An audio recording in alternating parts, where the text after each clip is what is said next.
Hello again. Today we are going to continue discussing the operations of free banking system, and this time we're looking at it through the lens of banks' operations, banks' balance sheets, and we're going to address a couple issues here. And we'll focus on how the free banking system differs from banking as we know it, and that is banks have ability to issue notes in addition to deposit liabilities. And we want to look at the process by which that happens and then how it's regulated through what we would call adverse clearing. So through what we would call the reflux of notes or adverse clearing once we're in a banking system with a clearinghouse. Okay, so the first tab, and this is also going to serve as a homework tutorial for you in money and banking, single bank elasticity. And let's just take a look at how this bank is structured before we do anything. Bank. Okay, so we've got some deposits and banknotes issued now. So notice I have two liability accounts as the main sources of funds for the loans. And of course there's going to be some cash and reserves held, and I've got the reserve ratio calculated down here. That's just the cash reserves divided by the total liabilities in terms of deposits and banknotes. Then we have our book of loans, which we're not getting into the details of that because we're not focusing on that right now. We're just focusing on the liability side mostly and liquidity management. Some securities round out the asset portfolio. Then of course plant and equipment. Then over here we've got some equity, which consists of stockholders' equity, retained earnings. We total up the balance sheets, as you're probably familiar with by now. I have a little algorithm that checks to see if the balance sheet is balanced. And I'm also looking at a capital ratio, this is just kind of a primitive, rough way of thinking about the bank's capital. I'm just dividing total capital by total assets, which is not technically the correct way to do that, but it's just kind of a rough and ready way of thinking about bank's capitalization relative to its investments. So we can look at how those values change as this bank adjusts its operations. Okay, so let's look at the scenario in the text box. Assume depositors withdraw $165 from their deposit accounts. Adjust the balances of deposits and cash/reserves accordingly in the yellow cells. Okay, and of course you'll notice I picked 165 because that's how much they have in reserves, so that's going to drain them out. All right, so that's what's happening here in the panel A. So I'm keeping this as the baseline. This is where we started, and then we're going to make the appropriate accounting entries in panel A. All right, so if people withdraw funds from their deposits, we're going to subtract that here. So I'm just going to have Excel do the math for me. 950 minus 165, and then this subtracts 165, so it goes to 0. And of course, after that sequence of events, the books are balanced and our reserve ratio is 0, and we're out of reserves, which of course is a big problem. And even before reserves got to 0, as they started dwindling, alarm bells would go off. We are in an illiquidity problem, right? It says, is Bank facing a liquidity or solvency problem? Well, solvency would mean we don't have enough capital to back up our assets. And actually, the capital ratio grew here, right? Because deposits went down. So we're not in a solvency issue. What we're in is the liquidity issue. So I'm going to mark that down here. All right, now let's look at part B. How much reserves would Bank need to borrow to reestablish a 10% reserve ratio? Adjust the pink cells. Okay, so we'll look at a borrowing reserves, which is, as we've discussed before, is a very basic method to get that reserve ratio back to 10%. Now, as I believe we have done before, we want to solve this exactly. Go into the data tab, what if analysis, and we'll goal seek it. Okay, so I want to set the reserve ratio, which is 0.22, to the value of 0.1 by changing the amount of borrowed reserves here. And let's see, we got it at approximately 149. Now notice that when I double click to see the exact contents, it's 148.5, and I'm just dealing in round numbers here, so I'm going to go ahead and overwrite 149. And that amount of cash/reserves came from borrowing, so we have to do the entry into borrowed reserves as well. All right, that gets our reserve ratio back to 10, capital ratio is back to 20, balance sheet is balanced. Okay, so that's one way, as we know, to get liquidity back if a bank runs low on liquidity. But let's think about another way that's available in free banking that's not available in banking as we know it, because banks can issue notes. So that's in column C, which we're going to, or part C, which we're going to look at in this panel. show how IR Bank could meet the demand for withdrawals of 165 in deposits through the issuance of banknotes. Now, we're assuming the customers of IR Bank are perfectly willing to hold IR Bank's notes for currency, for hand-to-hand money, versus holding cash slash reserves. And if this was back in the 1800s free banking era, that would have been gold coin, right? Well, presuming IR Bank is a sound and established institution with the reputation for probity in its dealings, customers would probably be willing to hold its banknotes instead of lugging around sacks of heavy coins. And as we'll learn here momentarily, there's very strong reasons why banks would have incentives to honor their banknote liabilities. So what we're going to do now is make all the adjustments strictly on the liability side of the ledger. We are going to issue an additional 165 in notes. So let's just have Excel do the math for us. And we're going to reduce deposits by the same amount. Okay, so notice a couple advantages here.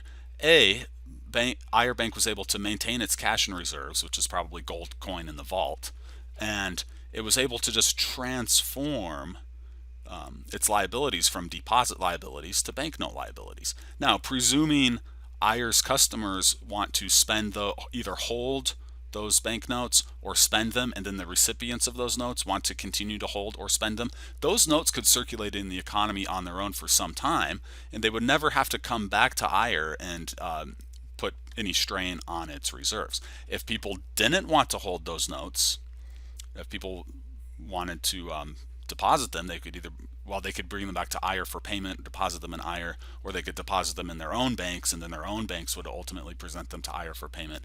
And in that case, IR would see some pressure on its reserves and then probably have to make some adjustments, and we'll get to that here in just a moment. Okay, so how did IR Bank, does this bank face a liquidity or solvency problem in this case? Trick question. Neither, right? Because they have plenty of reserves and nothing happened to capital, the capital ratio, or the value of their loans. Okay, so then in D, I say, what is easier for IR Bank, issuing its own banknotes or borrowing reserves from other banks? Now think about this. Borrowing reserves from other banks, they have to go through an underwriting process, right? And other banks, are at least going to want to gather some information and do some underwriting and evaluation.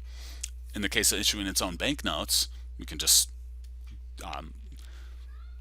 put them across the counter to the deposit customers. So issuing notes is definitely easier, lower cost. And then E, I'm asking in terms of capitalization, solvency, and reserves, liquidity, which is the preferred method for IR Bank to meet its depositors' needs? Well, again, easier to issue notes, and it avoids any drain on the reserve. So avoids liquidity problem, keeps the capital ratio intact. So issue notes is again going to be the answer. So I hope what we're starting to see here is the rationale and benefits for a bank being able to issue notes to meet its customers' demand for cash rather than draining its reserves. Okay, now let's move to the next worksheet, which is called Single Bank Loan Up, and we're looking at the same bank in the same scenario here, but this time we're going to think about how could this bank utilize deposits versus banknote issuance to increase its lending, to issue credit. All right, so A, assume IR Bank aims for a reserve ratio of 10%. Have the bank increase its loans by issuing additional deposits to get loaned up and push its reserve ratio down to 10%.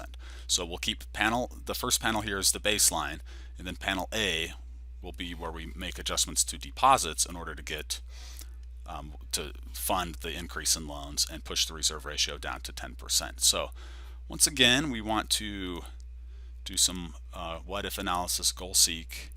We want to goal seek that reserve ratio down to 10% by changing now the deposits. Okay, so it says deposits of 3274 are going to make our reserve ratio 10%. So we're going to increase loans by the amount we just increased deposits. And again, this is not a round number. I'm going to override it to make it a round number so our balance sheet balances, because if I do a round number adjustment here but keep that with decimals, I'll have an error in my adjustment. So that's one trick you'll want to note here throughout this homework. So override that as a round number, 3274, and then what's the amount we need to increase loans by? Well, let's just grab a calculator and let's say, what amount did we increase deposits by? Well, we were at 1100, we went to 3274, so let's find the difference there. 1100. So we increased by 2174. Okay, so we want to increase loans now by 2174. Let's just do this. Equals 1760, which is what it was, plus 2174. Okay, and there you go. You can see now we're balance sheet is balanced. We increase loans by the same amount as we increase deposits, and the reserve ratio indeed is down to 10%. Okay, but there's more than one way to skin a cat, and there's more than one way for a bank, and under free banking rules, where they're free to issue their own notes to fund additional lending. So let's in panel B here now do this. Now have the bank increase its loans by issuing bank notes instead of deposits to get loaned up and push the reserve ratio to 10%. Well, we know loans are going to go again to this level, 3934. So let's just type that in. And now banknotes are going to go up to this level, and so we're going to increase deposits by 2174. So 1100 plus 2174, just the same amount we increased last time, 3274. So that would be the same amount we increased deposits by last time. Now we're just issuing notes to do that rather than deposits, right? Banknotes and deposits are both what we would call demand liabilities of a bank. Well, at least if these were demand deposits, right? They could be time deposits, but they're both liabilities of a bank that people can hold or people can exercise, right? People could come and turn their deposits into underlying money, or they could turn their banknotes into underlying money. There's no economic difference in terms of their nature or their impact other than banknotes are passable hand to hand, and so they're much more convenient as what we call a payment medium or money for people to hold, especially in the days before it was common to be able to do automated payments or use debit cards, ACH network, and so on. So in a more primitive economy, it's crucial that banks have the ability to issue notes to meet people's demands for hand-to-hand currency. All right, so let's analyze a little bit. Given what we observed in the previous worksheet, does I or bank prefer to fund its loans via issuance of deposits or banknotes? Well, you might have guessed banknotes, and you're correct to the extent that the customers probably prefer banknotes in terms of spendability, and IR prefers banknotes because it can engage in what's called float. If the public is willing to hold the banknotes it issues, it's essentially increasing its loans, increasing its investments by that vehicle. And so it's very profitable for the bank to issue as many notes as the public is willing to hold. Now, what if the bank issues more notes than the public is willing to hold? Well, we'll look at that here in the next worksheet. Okay, now let's move on to the sheet entitled Single Bank Over-Issue. What happens if this bank gets greedy and kind of foists more banknote issuance on the public than the public is willing to hold? Well, there's a pretty simple mechanism that will force this bank to correct its over-issuance, and the threat of this process is going to encourage the bank to be very careful about not over-issuing notes to begin with. Okay, so again, we have the baseline. This is our starting point, and then we're going to look at a couple different follow-ons if there's excessive banknote issuance. Assume IR Bank is nearly loaned up, reserve ratio is 15%, and it wishes to make additional loans by issuing banknotes in order to get its reserve ratio down to what it declares is loaned up level of a 10% reserve ratio. Find out exactly how much in extra loans funded by increased banknote issuance IR would need to issue to achieve a 10% reserve ratio. Okay, so once again, we will goal seek the reserve ratio to 10% by changing banknotes. Okay, so we're going to increase to 1900. We're going to go from 900 to 1900, so we increased it by 1,000, which means we'll increase loans by 1,000, so loans will go to 2689. Oh, why are we still in error here? Because this is not a round number, so let's just overwrite this as a round number, 1900. There we go, now we're balanced. Okay, so we've issued $1,000 in new banknotes on top of an outstanding issuance of 900. Well, that's a pretty big increase, and we only have $300 in cash/reserve. So if a big enough chunk of that extra 1,000 in banknotes suddenly comes back to this bank, they might be in some liquidity trouble. So that's what we'll have happen over here now in panel B. B, assume the public is only willing to hold $1,500 on IR's banknotes, not the $1,900 that they've issued. So how much is going to come back to IR, and people are going to ask for underlying money? Well, $400, right? And how much in reserves do they have? 300. Is IR Bank screwed? Well, no. You hopefully will remember that a bank in illiquidity can either sell off securities or borrow reserves, and that's exactly what we'll look at. We'll look at doing both of those. And of course, in reality, a bank could do one, the other, or a combination, but we'll do either of them one at a time. So I say this: identify and demonstrate a strategy for IR to pay out cash/reserves for the excess banknotes, and then restore a 10% reserve ratio. Hint: manipulate the pink cells. Well, that would be if we borrowed reserves, right? Or the blue cells. That would be if we sold off some liquid assets like government bonds. Okay, so first of all, we want to show the $400 of banknotes coming back. So banknotes, let me go ahead and adjust panel B to reflect everything else that we just accomplished. Okay, so books balance. And now we know the banknote issuance is going to go down to 1,500 because 400 of it's going to come back. And that is going to have to come out of cash, right? So what's that going to do here? Equals 300 minus 400. Well, that's going to take it to negative 100, which of course before you can't pay out negative dollars. We're going to have to initiate some borrowing or some securities liquidation. So let's get our reserve ratio back to 10%. And again, as usual, hopefully if nothing else, you learn how to use a goal seek function in Excel here. We'll set the reserve ratio here to 10%. Whoops, by changing, I jumped the gun there, by changing borrowed reserves. I want to change borrowed reserves over here on the asset side this time. Okay, so we're going to have to borrow 359 in reserves. By the way, if you're wondering why that worked, I have the reserve ratio calculation as the sum of all these sources of cash and reserve now divided by the short-term liabilities. Okay, so we're going to borrow 359 in reserves. We're going to do that on both sides. And again, this is an error because I just remembered this is not a round number. So remember, you have to overwrite that. There we go. So we're actually going to have a net amount of cash reserves of 259, technically speaking, right? And if I wanted to, I could reflect that like this, 259. We borrowed 359, but immediately 100 of that went out to pay people redeeming banknotes, so we're left with 259 in reserves, in addition to draining down the $300 of cash reserves that we already had. Okay, so that's the way to do it through reserves borrowing. Let's wind back. And now we will do this through issuing securities. So again, I'll reduce the banknotes outstanding. I'll drain out all of the cash we're holding, which takes us to minus 100. So before the end of this procedure, we would have to liquidate some securities. But nonetheless, we'll do the same procedure here. And we know I don't need to do the goal seek again. I know this is going to wind up being 259, well, 359 total. All right, so this is going to be equals 450 minus 359. So I sold off 359 worth of securities. We're down to 91 in securities. That gives me 359. 100 of which immediately pays out people redeeming the banknotes. So there's going to be 259 left in the coffers in reserves after we do that procedure.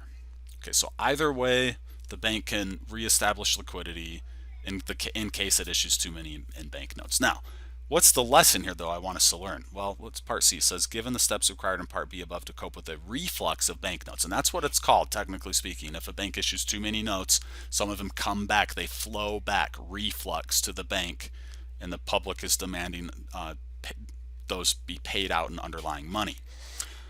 How, given the steps required above to cope with the reflux of banknotes the public does not want to hold, is it likely that IR Bank will want to overissue banknotes again? Well, what if it keeps overissuing banknotes? It's going to eventually run out of securities to liquidate, and how much in reserve borrowings can it tolerate, right? How much in borrowed reserves are other banks going to be willing to lend a bank that's consistently putting itself in danger of illiquidity? I'm imagining other banks are eventually going to shut IR Bank off, and one of those times then the cash reserves gets drained all the way out, and then IR's customers lose confidence in IR. They're going to run on all the remaining banknotes outstanding, run on the deposits, and then IR Bank will be in trouble. And if there's a run on IR's deposits and banknote liabilities, well, IR might collapse, right? And then they might be done as a bank forever. Do you think IR's managers and directors are interested in losing their bank, losing the stream of income and profits in perpetuity because they want to be reckless in the short term? I don't think so. Now, some people might think that, but my guess is no. I've given you two options here. Yes, bankers are reckless. No, bankers are prudent. I'm going to go with bankers are prudent. And even if they're not prudent, this bank's going to quickly fail. So there's going to be a evolutionary process that selects this bank out of existence, even if they are reckless. Okay, now we'll move to the sheet called Banking System Note Clearing, and now we're going to have multiple banks and a clearinghouse. And I want us to think about how a clearinghouse operates. Now, this looks pretty complicated, but it's not. Where there's only one moving part we're going to focus on, and that's the banknotes held. So what we'll assume, and you'll notice we have three banks now: Eyre, Bonnie Rig, and Clyde. I've got three banks which would likely, through a market process of development, ultimately come to accept other banks' notes in deposit. And there's two processes then that banks would use to get payment for those notes. And you want to realize this: a note is basically just like a check. So I bank at, let's say, First National Bank of Big Rapids. I write you a check drawn on First National Bank of Big Rapids. Okay, there's two ways you can get payment. What you want to turn that into Federal Reserve notes, right? You want to turn that into dollar bills, let's say. Well, you can take my check drawn on First National Bank straight to First National Bank, endorse it, show them your identification, say, I'm the payee of this check, please give me the money. They'll give you the cash right there, right? Or you could take it, let's say you bank at Mutual Bank of Big Rapids. You could deposit it in Mutual Bank, and then they will credit your account, and then they will send the bank over to First National Bank of Big Rapids and collect the payment. What we're going to observe here is the advantages of sending all of the claims on another bank, whether they're checks or banknotes, which function the same way in terms of payment collection, to a third bank, which is a clearinghouse, which is kind of the bank for all of the banks. It's a banker's bank, and we're going to see why a clearinghouse increases efficiency in the banking system. And we want to understand that a clearinghouse is an integral part of this kind of banking system. And as I mentioned in the first lecture, clearinghouses then historically can evolve to fill some regulatory functions and some lender of last resort functions. So it's very, very useful to have a mature free banking system that operates in this fashion. Okay, so let's take a quick look at these balance sheets and then work through our scenarios. So let's have Eyre, Bonnie Rig, Clyde banks. Okay, they each have their profile of cash, loans, deposits, banknotes issued, right? And they all have some differences in their capital and reserve ratios. All of their balance sheets balance. We'll talk about the clearinghouse momentarily, but let's look at first at situation A, which says, if each bank directly presents its holdings of other banks' notes to them over the counter for payment, how much reserves would need to be transferred from each bank's vault / reserve account to another bank? And so this is what might have happened in the very early days of banking. Eyre Bank takes in $50 worth of Bonnie Rig's notes. So at the end of the day, Eyre will send somebody over with these $50 in notes to Bonnie Rig Bank, which is maybe the next town over, and that person will put those notes on the counter and say, please give me $50 in whatever, gold coin or whatever the underlying money is. That person then has to lug $50 worth of gold coins back to Eyre Bank and put that in the vault, the cash vault for Eyre Bank. Okay.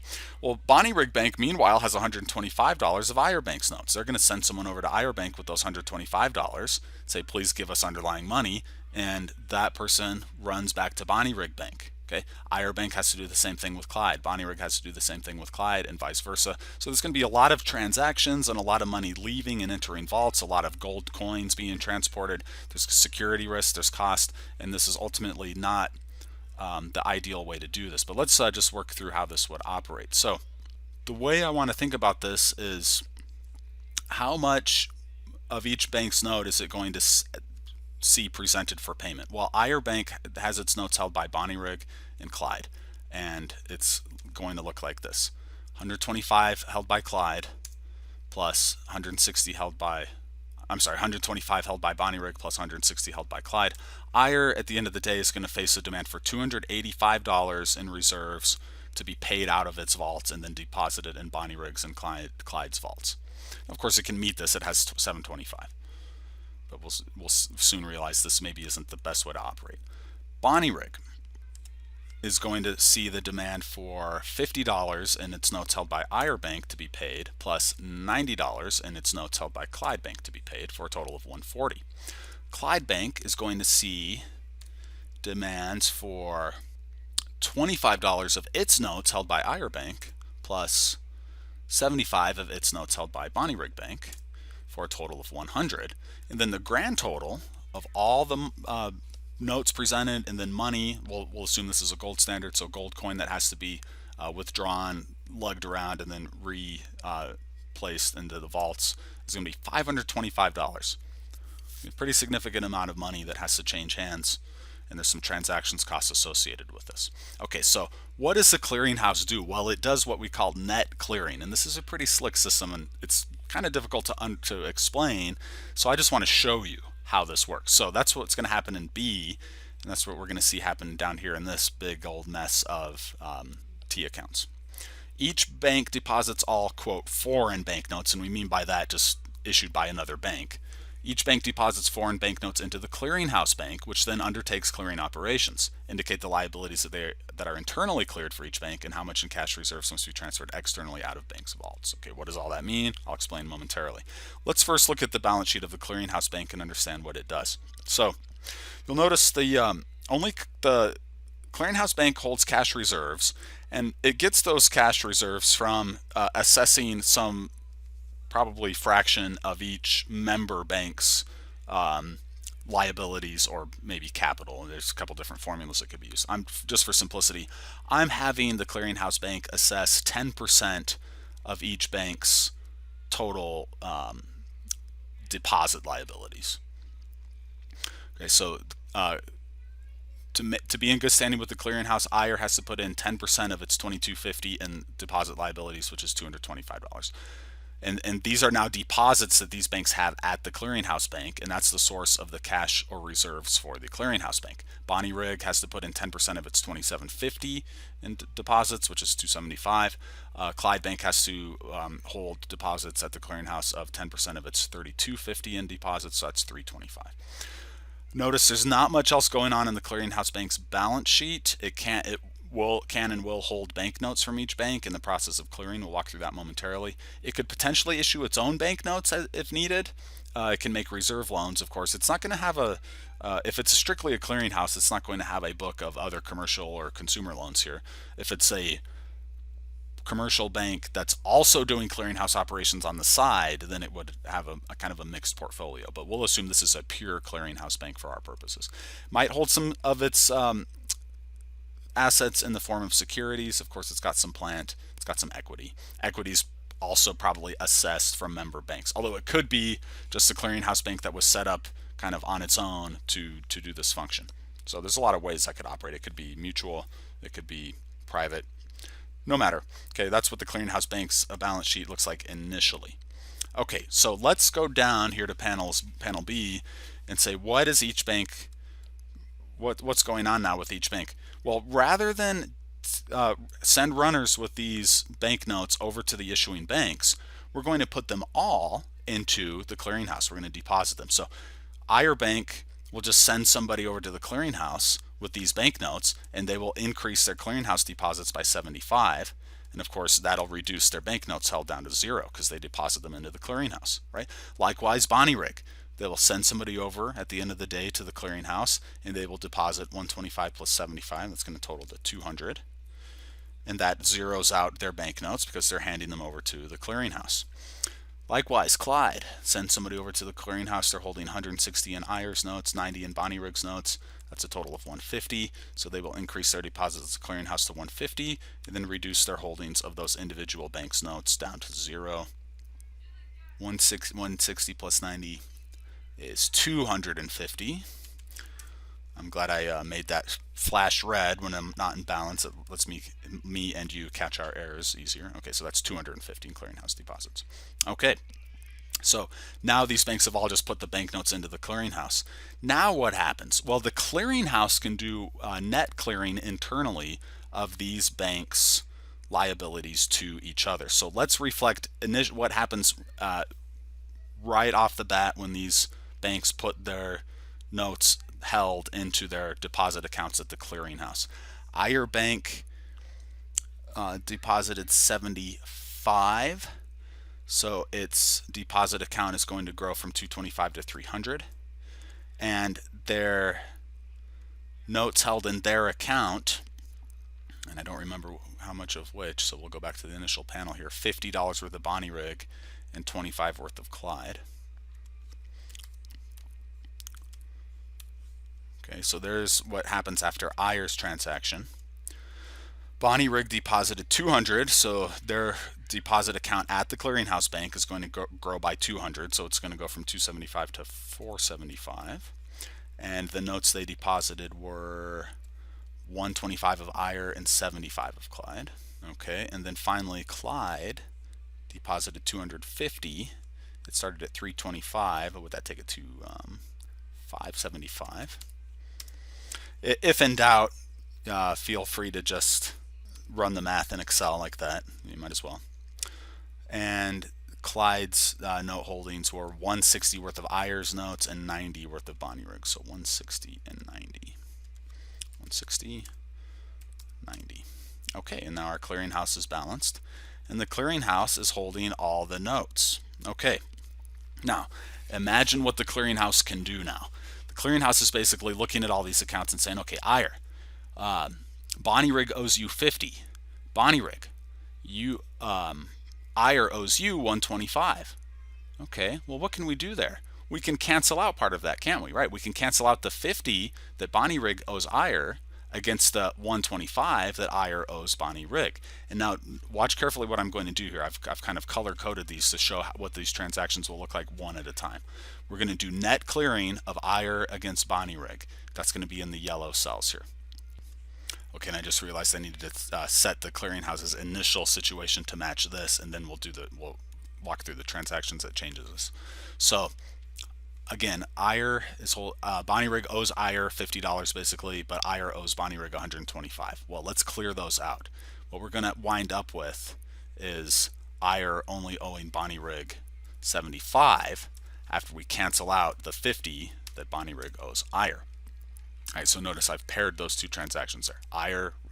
Ayer's due from Bonnie Rig, and then Bonnie Rig's due from Ayer. Those clear out, and we're now net to 75. Okay, let's do Bonnie Rig. Let's do Ayer to Clyde. Clyde owes Ayer $25, but Ayer owes Clyde 160. So we'll clear those out. Those are going to be paired in green now. Net the 25 Clyde owes Ayer out of the 160 Ayer owes Clyde, and 160 minus 25 would be 135. And then that would drop to 0. And then net for, let's see, Ayer and Clyde. No, I'm sorry, Bonnie Rig and Clyde. That's going to be in the pink cells here. Clyde owes Bonnie Rig 75. Bonnie Rig owes Clyde 90. So let's clear the 75 Clyde owes to Bonnie Rig out of the 90 that Bonnie Rig owes to Clyde. So 90 minus 75 would be 15. And that drops to 0.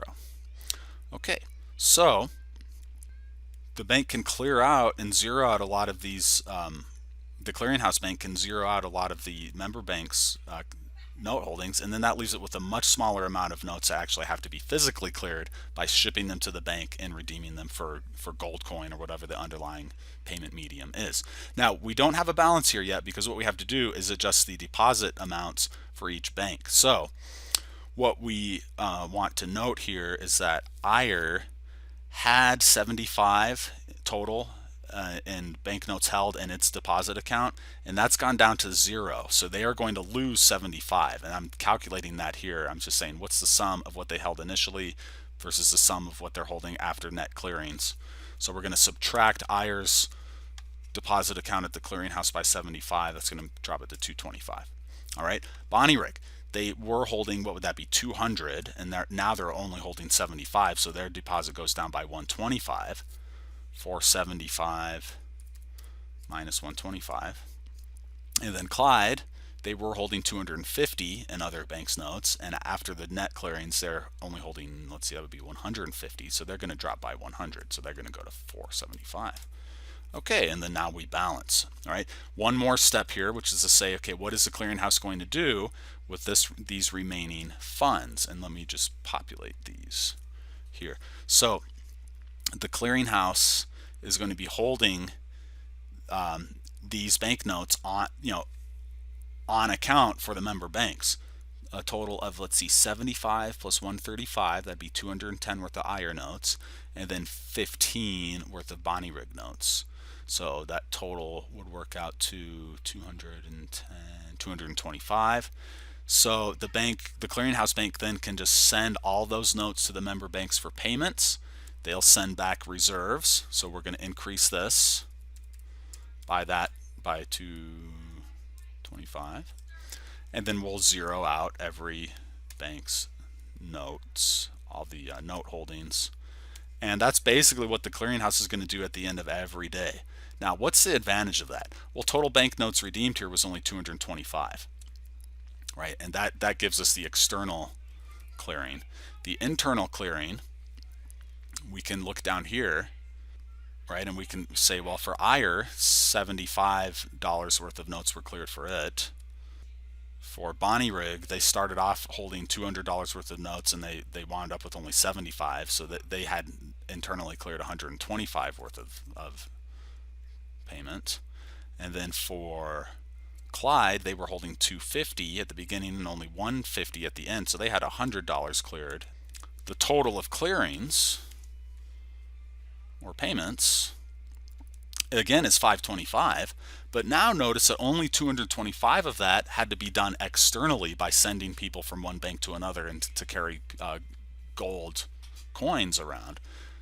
The remainder, which would be $300, was done internally without any cost. Basically, so what we've done is economize both on the process of clearing payments, made it more efficient, and we've reduced the need for banks to ship a lot of gold between each and among each other's vaults. So this has increased the efficiency of the banking system in a good measure, and it's also given the clearinghouse a pretty good understanding of what's going on with each bank, with its own liabilities and its own liquidity. So you can hopefully see to where if this developed over time, the clearinghouse would be very well positioned to kind of shepherd its member banks and do some regulatory actions and basically just keep the entire banking system on a solid footing.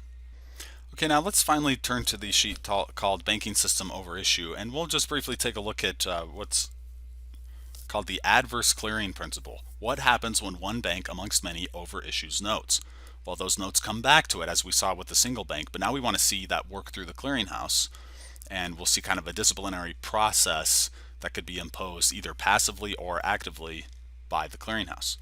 So we have a similar situation. I'm not going to walk us through this process in the same detail. Okay, each bank has its own kind of profile, holding different kinds of assets, including other banks' notes that have been deposited, issuing liabilities in the form of deposits and banknotes, right? Different reserve capital ratios, right? So kind of different levels of liquidity, risk, and so on.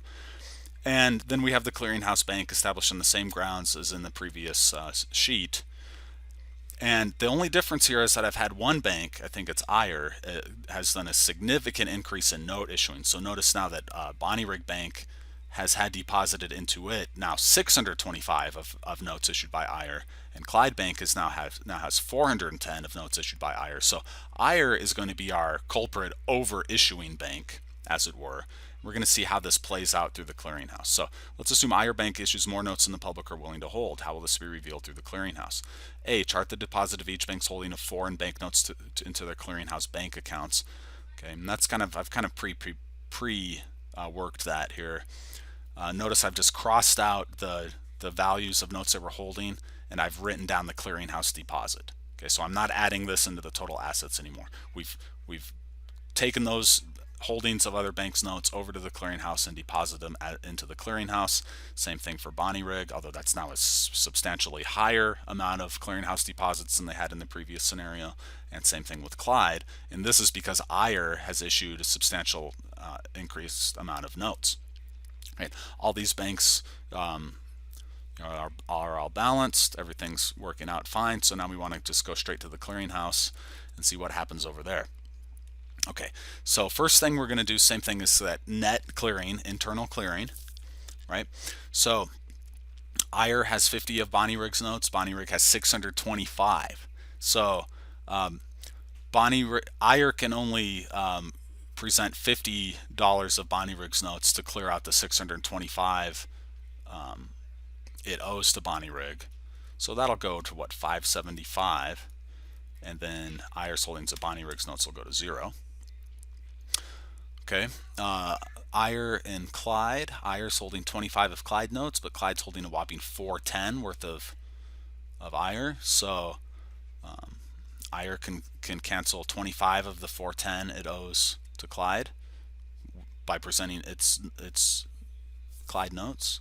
So that's going to take it to 385 and 0. Okay, and then Bonnie Rig relative to Clyde. Clyde owes Bonnie Rig 75. Bonnie Rig owes Clyde 90. That leaves Bonnie Rig owing Clyde a net of, that would be 15, right? And so that would zero that out. And then we want to adjust each bank's deposit account at the clearinghouse bank accordingly. Ayer had a reduction of 75 in its deposit account, so that takes it down to 225. Bonnie Rig had a reduction of 125. They went from a total of 700 here to a total of 525. So what's this going to be? 975 minus 125. And then Clyde had a reduction. Let's see, they were holding a total of 500. Now they're holding a total of 400. So they went down by 100, down to 725. Okay, so after we make both the asset and liability adjustments for the clearinghouse, the books balance, everything's looking good.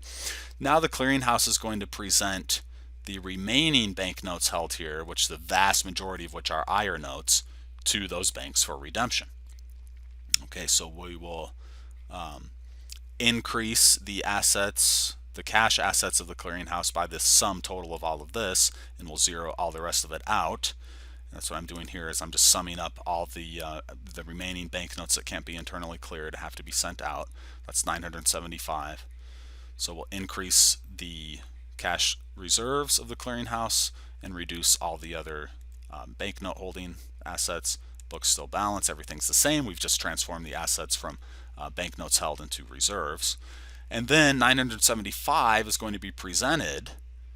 That's what I'm asking up here in C. Find the value of notes presented for redemption to each bank by the clearinghouse. Well, 960 go to Ayer, 15 go to Bonnie Rig. Clyde was able to zero out through internal clearings.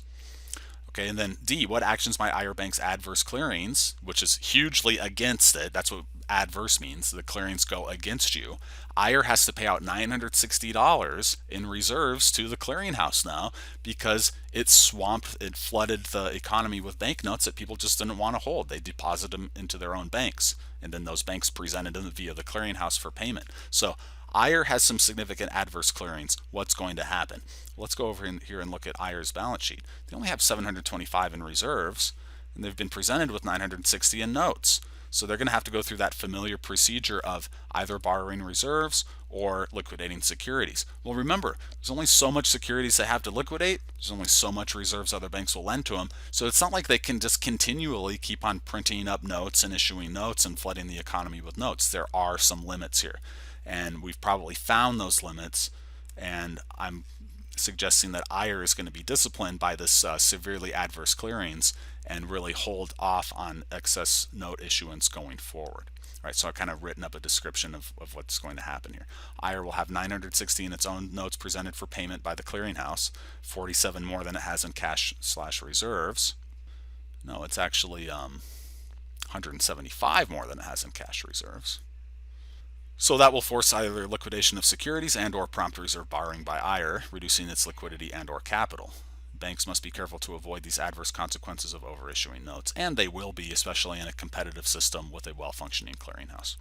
Okay, so I know that was a very long lecture and tutorial. In the homework, you're not going to have to do quite as much of this. I wanted to use much of it as a teaching opportunity, but let's see how much we can do and kind of repeat the accounting procedures here, and then hopefully that'll help us to really understand what's going on here in a free banking system.